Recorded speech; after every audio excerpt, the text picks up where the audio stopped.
Hey everyone, we're going to be talking about something that's kind of surprising. There's this slowdown in spending, and we're not talking about just anyone. We're talking about those high-income earners. Yeah, those folks who, usually drive a lot of spending in the economy. Now you might be thinking, okay, so rich people are spending less. Why should I care?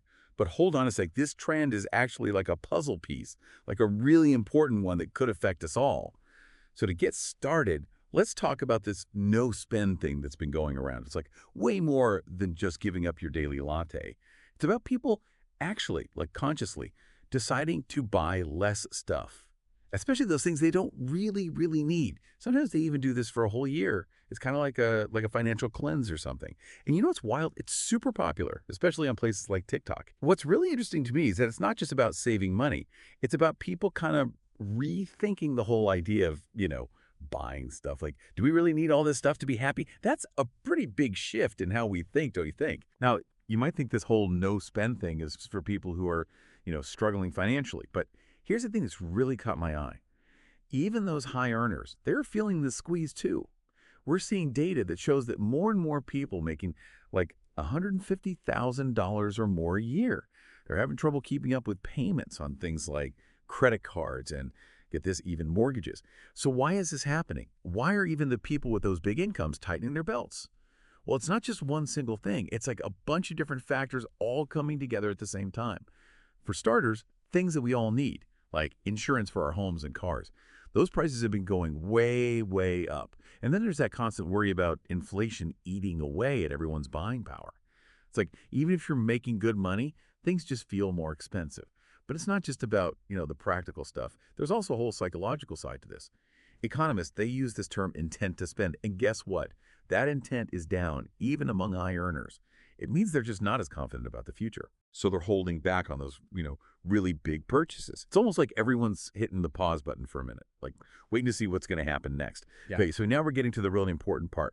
Why should you, you listening right now, care about this whole high earner spending slowdown? Well, because how they spend their money, it creates this ripple effect. It impacts the entire economy, not just a little corner of it. You see, high earners, they spend a lot on things that aren't just basic necessities. We're talking about travel, entertainment, fancy dinners, luxury items, all that fun stuff. When they start spending less, the businesses that rely on that kind of spending, they start to feel it, and that pressure. Well, it can lead to job losses, slower economic growth, and a whole bunch of other things we don't want to think about. So even though it might seem like a rich people problem on the surface, this change in how they spend their money, it really could affect all of us. It's like we're all connected in this big economic web. And when one part of that web starts to shake, well, we all feel the tremors. So remember that no spend trend we were talking about. It's not just, a thing on social media that'll fade away. It's actually like becoming part of how we talk about money. I've even seen news stories about it, and people are sharing their own experiences, like giving tips on how to cut back and even talking about how tough it can be. The thing is, it's not just about like going without. People are being really resourceful, like they're trading clothes and stuff and finding free ways to have fun. It's like we're rediscovering how to enjoy the simple things again. It reminds me of that old saying, make do and mend. I think it shows that we're becoming more aware of like all the stuff we buy and how it affects our wallets and even the planet. But let's be real, cutting out spending completely, that's probably not going to work for most people, and it might not even be a good thing.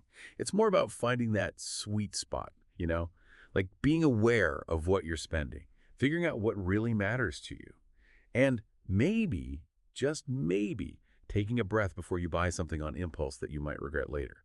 Now let's go back to those high earners for a sec. It's fascinating because, yeah, they're showing signs of stress, but they're not freaking out. They're being more careful for sure, but they're still spending. Just, a little more thoughtfully. Think of it this way.